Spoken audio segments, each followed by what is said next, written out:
Olá pessoal, vamos hoje iniciar vendo a terceira e última parte aqui dos nossos comandos básicos do nosso FreeBSD. Então vamos lá para o nosso console. Bom, na última aula a gente parou fazendo os comandos relacionados com o usuário, tá? Nós temos que depois executar os comandos relacionados à montagem do dispositivo, como por exemplo um pendrive, mas nós vamos fazer isso numa aula posterior. Nós temos que instalar na nossa máquina virtual aqui um software adicional. Então posteriormente a gente vai fazer isso daí. Bom, começamos hoje vendo comandos relacionados com processos, comando PS, tá? O comando PS mostra para nós os processos que nós temos em execução. Tá? O que são os processos? São os serviços, são as rotinas, tá? Que estão rodando em segundo plano. Nós podemos ter processos de usuário, tá? Assim como também processos de sistema, que no nosso Unix são chamados de daemons, tá? Então olha só, quando a gente dá um simples PS, ele mostra para nós aqui o PID. Vocês já conhecem isso do outro curso, né? De sistemas operacionais 1. O que é o PID? É o nosso Process Identifier. É o código do processo, olha só. Ele vai mostrando para nós processo a processo sequencialmente. Aqui na verdade um terminal, tá? O estado do processo. Essa hora aqui para ele não tem muito controle não. E esse comando aqui, qual que é o comando que está sendo executado, né? Então aqui o login, o CSH, que é o nosso shell, o próprio PS que eu dei. E aqui eu tenho vários terminais também. Não falei de terminais ainda, vou falar daqui a pouco, tá? Que eu posso estar rodando. O PS tem alguns parâmetros, PS-A, tá? Ele mostra de todos os usuários logados. Aqui no caso a gente só está com um usuário ainda logado, só a gente mesmo, né? E a gente pode combinar ele, PS-AU, por exemplo. Tá? AU ele mostra também no formato longo, né? Ele mostra um pouco mais completo. Qual o usuário que startou o processo, o PID, percentual de CPU, percentual de memória, tá? Valores de memória de endereçamento, aí os outros dados são os mesmos, né? Então, uma forma mais completa, aqui a gente está mostrando só os processos de usuário, nós podemos ainda executar PS-AUX. PS-AUX mostra todos os processos, olha só, agora até rodou a tela, né? Então só para a gente poder enxergar, eu vou dar um PS-AUX. Se eu quero ver tudo, pipeline, more, cat, né? More. Então, pausou aqui. Então, olha só, começa desde o primeiro processo, ó, processo 0, que é o kernel, olha só. Essa terceira linha aqui, ó, é o kernel. Processos relacionados ao sistema, quem tiver conseguido estar dando uma olhada. Então, tudo que ele está startando, ó. DHCP, send e-mail, que é do e-mail, depois a gente vai falar sobre isso nas próximas aulas. O processo de BIM, processo de login, o CSH, né? Então aqui a gente consegue visualizar todos os processos, né? Todos os processos que nós estamos rodando. Bom, eu acabei de falar do terminal. O que acontece? Agora nós estamos no terminal 1. O FreeBSD ele trabalha por padrão com 10, o FreeBSD não, qualquer Unix. Ele trabalha com 10 terminais, podendo habilitar mais 2. Então, como que eu faço para trocar de terminal? Por default, ele entra no terminal 0. Aí eu vou utilizando as teclas Alt do teclado. Perdão, as teclas de função do teclado. Alt F2, ele abre um novo terminal, ó, o TTVYV1. Olha lá, Alt F1, eu estou no meu terminal padrão. Alt F2, ó, estou abrindo um novo terminal. Posso me logar como root mesmo. Olha lá, FATEC. Então, olha só, aqui eu pode perceber que eu estou no login. Alt F1 é o comando que eu dei, ó. No terminal principal, o terminal F1, que é o 0 na verdade, ele é o terminal principal de controle. Então, tudo que acontecer nos outros terminais, você recebe aqui, ó, um root login ou um TTY, né? Só dá um enter que ele sai daqui. Então, se eu der uma olhada PS-AU agora, ó, nós vamos ver que eu tenho dois logins aqui, ó, tá vendo? O meu processo 757, né, que é um login, e eu tenho um outro login aqui no 758, ó. Tá vendo? Terminal 0, V0, terminal V1, tá? Então eu poderia abrir outro terminal da mesma forma, root, FATEC. Olha só, se eu voltar lá no terminal 0, tá? E der um PS menos ao X, olha só, eu vou visualizar que eu tenho agora 3 processos de login, ó. V1, V2 e V3. V0, né, que é o principal, que é o padrão, V1 e V2, e assim sucessivamente. Tá? Então nós conseguimos aí, olha, aí a gente trabalha com vários terminais. Bom, o que acontece? Um comando muito usual, e por isso que a gente viu o PS agora, é um comando que nós utilizamos, o comando kill. O comando kill, ele mata um processo. Então vamos supor que eu executei algum comando, né?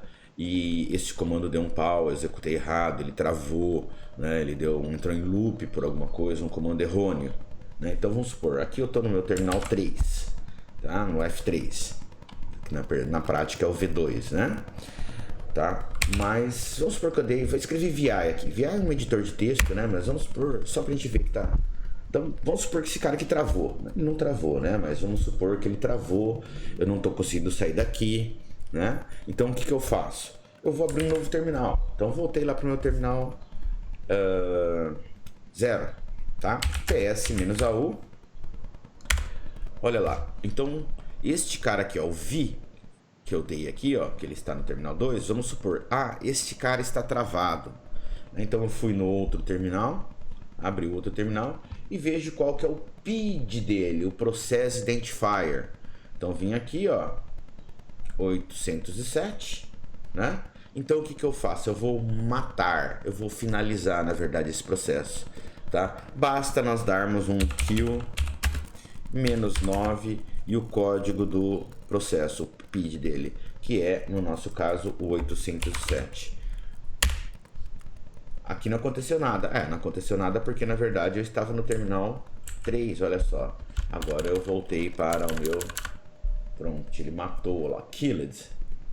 Ele matou o meu processo, tá?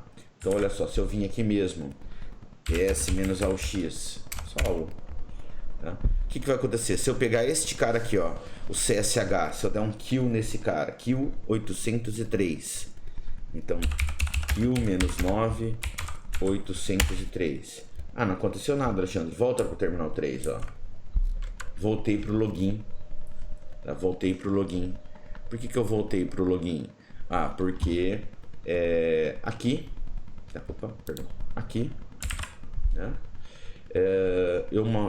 Este cara, o CSH, é o kernel, é o interpretador de comandos. Eu matei o serviço dele, então consequentemente ele parou de funcionar para nós. Legal. Bom, um outro comandinho muito usual, tá? Então a gente usa bastante, tá, pessoal? A gente usa bastante aí o PS, né? Que a gente vira e mexe, está vendo o processo, precisa saber se um processo está rodando, se está funcionando, né? Seria equivalente aos serviços do Windows, né? Seria equivalente aos serviços do Windows, tá?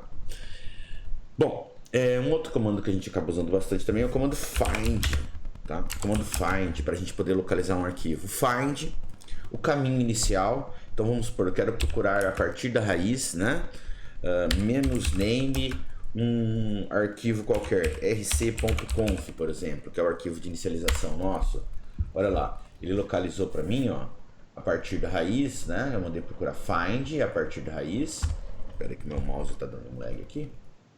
Procura para mim a partir da raiz, tá? O nome rc.conf. Então ele localizou esse meu rc aí em todos esses caminhos, tá? Em todos esses caminhos. Então tudo vai depender aí da sua necessidade, né, do que você precisa fazer, tá? Só um minutinho aqui, pessoal, tá dando um probleminha aqui.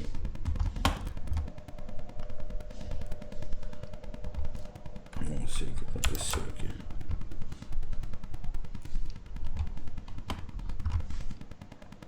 Bom, um outro comandinho bastante usual, relacionado também com a pesquisa, tá? É o update db e o locate. A gente dá um update db, tá? Update db. Quando nós damos um update db, o que vai acontecer? Ele vai para nós, tá? Executar uma criação de um banco de dados, né? Ele vai executar a criação de um banco de dados. O único problema desse cara aqui, tá? O único problema desse cara aqui é que toda vez, tá? Toda vez que eu atualizar alguma coisa na minha update DB, opa, nessa versãozinha aqui não está instalado. A versão 12, nós vamos depois dar um upgrade, então depois quando a gente fizer a instalação a gente faz, então essa versão nova não deve estar instalada por padrão, então depois a gente vai fazer a instalação, mas só comentando. Então esse update DB, tá, o que ele vai fazer para nós? Ele cria um banco de dados, tá, para mim poder localizar com todos os arquivos que a gente tem, para a gente poder localizar esses arquivos mais facilmente, tá, onde ele está, ou um comando relacionado com esse arquivo. Então posteriormente aí a gente faz a instalação dele, a gente não viu a instalação de pacotes ainda. Bom, um próximo comando também muito usual, né, muito usual, é o comando grep. O comando grep serve para nós procurarmos uma palavra, né, dentro de um arquivo texto. Por exemplo, grep root. Então eu quero procurar a palavra root, né? Eu quero procurar a palavra root, tá? Em todos os arquivos do diretório etc. Então /etc /asterisco. Então eu estou procurando a palavra root em todos os arquivos que tem lá dentro de etc. Então ele vai trazer lá, ó, uma pancada de caras, né? Acho que eu pus uma muito grande na pesquisa. Vamos pegar aqui. Grep nobody em /etc /asterisco. Então todos os arquivos do diretório etc. Aí agora sou só lá, ó, dentro desse não, achou bastante também, né? Achou aqui, ó, dentro de aliases nobody, ftp user nobody, group nobody, inetdconf em 3 vezes, né? No master passwd, que é o de senha que a gente viu na aula passada, no passwd também tem o nobody, pwddb, que é o nosso backup, spwddb é backup nosso. Então ele achou todos esses caras aí. A gente pode usar o grep para filtrar uma saída de comando. Por exemplo, ls-l, tá? /etc. Então aqui eu estou listando formato longo. Se a gente der só esse comando, ele vai listar tudo lá o que tem no diretório etc. Mas eu quero, por exemplo, combinar pipeline grep pass. Tá? Então olha só, ele mostrou agora para mim só os arquivos do diretório etc, tá? Que tem a palavra pass, tá? Então a gente concatenou ali, ó, pipeline grep pass, nós conseguimos combinar aí, né? A gente consegue combinar, tá? A saída da nossa tela, tá? Posso combinar com várias pesquisas aí no pipeline, pegar um parcial e tudo mais. Bom, no nosso FreeBSD nós temos um manual, tá? Nós temos um manual. Então, por exemplo, todos os comandos, todas as instruções, ele tem aqui online, ele consegue mandar para nós aqui este cara, tá? Num formato online. A gente consegue, basta simplesmente dar um man, né? E o comando, por exemplo, man rm, que é o nosso comando de remover. Olha lá, ele vai trazer o manualzinho desse comando, né? Ele traz o manual desse comando, fica na navegação, tá? Quando você quiser sair, basta apertar Q, quit, tá? E eu consigo o manual aí de qualquer comando, man ps, olha lá, todos os comandos, tá em inglês, lógico, né, pessoal? Tá? Então tem o que faz o comando, né? Uma explicação dele, todos os parâmetros, a explicação do parâmetro sobre o comando, tá? Então isso nos facilita a qualquer momento, ó, não preciso chegar até o final, basta dar o que, eu saio fora. Tá? Então é bem usual aí também o comando de man, manual.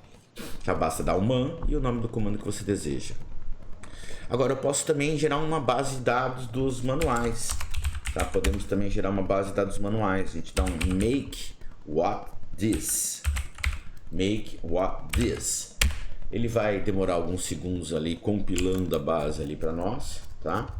Ele compila essa base para nós, né? E aí o que acontece agora? Eu posso dar um comando aí perguntando man, por exemplo, -k password. O que ele vai falar aqui? Todos os manuais que referenciam password, tá? Todos os manuais que referenciam password. Então isso nos facilita, tá? Isso nos facilita para poder ver, de repente não está no manual, eu quero um parâmetro de alguma coisa. Então aqui, ó, todo mundo que fala password, né, parâmetro "-k" nos trouxe isso, tá? Esse "-k", ele está buscando então nessa base que a gente criou com make what this, né? Então eu consigo, basta dar "man -k" e o nome do comando, ele vai falar, ó, no manual tal tem isso daí, às vezes alguma coisinha correlacionada, né? E você tem que ficar buscando isso daí. Beleza, pessoal? Bom, na outra aula a gente criou usuários, né? Na aula anterior. Ah, não, nós não criamos usuário ainda, né? Nós não criamos usuário ainda, pessoal. Tá? Então a gente tem o comandinho su do super usuário, mas eu vou deixar então para a próxima aula, tá? Nós não criamos usuário ainda, né? Alguns outros comandos bem simples aqui relacionados com o usuário. Who mostra quais são os usuários que estão logados no sistema. Então, olha só, então eu tenho o root no terminal 0, nosso terminal principal, e eu tenho o root também no terminal 1, né? O W mostra quais usuários e o que eles estão fazendo, tá? Então o who mostra os usuários logados, o W mostra os usuários e o que eles estão fazendo, tá? E se você tiver uma crise de identidade, você dá um who am I, ele vai mostrar para nós com qual usuário eu estou logado nessa sessão, tá? Nessa sessão. Bom, nós temos depois comandos de senha, depois a gente criando o usuário, a gente vai ver. Deixa eu mudar para o meu terminal 2, ó, Alt F2, tá? Eu tenho comandos relacionados à sessão. Logout, por exemplo, eu saio fora, ó, logout. Apesar de que o logout, tá? Além do logout, eu posso dar um exit também, né? Logout ou exit é a mesma ideia, ó, eu faço meu logout, tá? Tá? Ou se não, um Ctrl D de dado, tá? Ele também faz um logout aí. Então o logout, o exit ou o Ctrl D, né? Fazem tem a mesma funcionalidade aí. Ele faz o logout do seu sistema, tá? Legal. Bom, a gente tem um calendário aqui no sistema. Se eu der um date, ele me mostra a data de hoje, olha só, né? 10 de setembro. Ixi, hoje é dia 10, hein? Dia de conta a pagar, né? Só o meu horário que está errado ali, né? Eu posso ajustar aí esse horário depois, tá? Eu tenho o comandinho calendar, né? Ele me mostra lá o setembro de 2020, tá? Isso é bem legal, eu posso dar um calendar aqui, ó. Então, dá o meu calendário, se eu der um cal por exemplo, mês 9, né? Mês 10 de 2020, tá? Ele vai mostrar lá o calendário de outubro para mim. Tá, ele consegue mostrar o calendário de outubro para mim. Se eu quiser ver todo o calendário do ano todo, cal 2020, 2021, né? 2020 a gente não conta, olha lá, ó. Então tá aqui, ó, todos os meses do calendário, ele dá o calendáriozinho direto ali para nós, tá? Eu posso dar um cal -j para mostrar em julianos, né? O que são calendário juliano? O calendário juliano é dias corridos, né? É diferente do nosso, que o calendário que a gente usa é o calendário gregoriano, né? O greco-romano, né? Legal. Então, só para apoio aí. A gente tem também, ó. Então, por exemplo, aqui eu tenho um ls aqui no meu diretório. Eu tenho aqueles arquivos que a gente criou na aula anterior, né? O aula, o config e tal, né? A gente tem comandos de backup, né? Comandos utilitários de backup dentro do nosso kernel, tá? Então, dos comandos mais comuns, mais difundidos aí no Unix é o comando tar, né? Ele é um utilitário para a gente poder backupear, né? E ele tem dois formatos. Eu posso simplesmente backupear, tá? Só que o backup dele é diferente do que conceito que vocês conhecem, né? O backup dele, o que ele faz? Ele junta tudo num arquivo só, sem compactar. Porém, eu posso backupear, tá? Compactando também, né? Vamos ver os dois casos aí, tá? Tar é o comando tar. Vou backupear esses caras aqui, ó. -cvf, tá? CVF para mim criar um novo backup. Então é um costume falar que eu vou tarar, né? Como é o comando tar, é um arquivo tarado, né? Um arquivo compactado, um arquivo backupeado, né? É a palavra usada, né? Então o tar. o C para criar um novo backup, por exemplo, o V para mostrar, é o verbose para mostrar na tela, e o F para especificar um nome. Depois, quando eu quiser destarar, eu tenho ainda o parâmetro X, tá? Ou o parâmetro Z para compactar também. Então, tar -cfz, o nome do meu arquivo que eu quero, sei lá, cópia.tar. Essa sigla é bastante padrão, tá, pessoal? A gente sempre coloca um ponto .tar, né? Eu quero tudo, tudo. Então, olha só, ele pegou lá tudo que é passível de compactar, né? Meu aula, aula 1, aula 1.1, ó. Tudo isso ele colocou dentro do meu cópia.tar, ó. Pode ver que o tamanho dele já é bem maior, ó, em relação aos outros caras, né? Então, este cara aqui, esse meu cópia.tar, né? É minha cópia tarada, vamos dizer assim, né? Tá? Se eu pegar todos esses caras aqui, todos eu não vou conseguir, vou fazer todos aqui, ó. rm-r aula 1, né? Vou apagar meu aula 1 aqui, ó. Vou apagar o meu letra, rm letra, rm poesia, quem mais? Poesia, né? Já dá pra gente ver aqui, tá? Então, ó lá, apaguei aqui alguns deles, ó, meu cópia.tar. Então, eu quero destarar meu cara. Então, tar -xvf, tá? Cópia.tar. Olha lá. Então, ele voltou, ls -l, tá? Tá tudo aqui de novo. Tá tudo aqui de novo. Então, essa daqui foi uma cópia, né? Eu fiz uma cópia só backupando, né? Eu posso fazer essa cópia, tá? Então, cópia não, perdão. Essa backup, né? Tar menos tarando ele czvf, tá? Então, o parâmetro z ali, o que é a diferença? Eu vou criar compactando o verbose só para dar na tela, né? Cópia.tar.gz, tá? .gz é o padrão aí, a regra não escrita do nome, né? .tar significa que ele só está backupeado, e tar.gz, né? Significa que ele está compactado também, ó. Então, vamos ver aqui um ls-l, ó. Vocês estão percebendo, olha só a diferença de tamanho, ó. O meu tar deu 644 KB, né? Bytes, e o GZ dá só 418, né? Então é bastante aí, bem menor, né? Bem menor, ele compacta bastante o grau dele, né? Normalmente o pessoal faz o tar com GZ. Daí a sigla, normalmente o pessoal segue essa sintaxe de padrão. Existem outros aí, gzip, alguns outros, mas o pessoal acaba usando mais o tar mesmo, tá? E um outro cara que a gente usa bastante, eu vou mostrar ele aqui e depois vou pedir para vocês treinarem um pouquinho, porque a gente usa bastante, é o VI. O VI, né? Professor Samuel usa até hoje, né? É o tataravô do Word moderno, né? O Samuel gostava muito do WordStar também, tá? Depois vocês dão uma pesquisada aí sobre o WordStar. VI, tá? É um editor de texto nosso. Então, VI teste, né? Ele vai criar um novo arquivo chamado teste, tá? Então, ele não é muito intuitivo, pessoal. Eu tenho que usar comandos como, por exemplo, o I aperto o I para mim poder inserir. Isso é um teste, né? Eu estou no modo de inserção, eu pressiono o ESC, ele para de inserir, tá? Então eu vou gravar ou dois pontos WQ, né? Write e kit.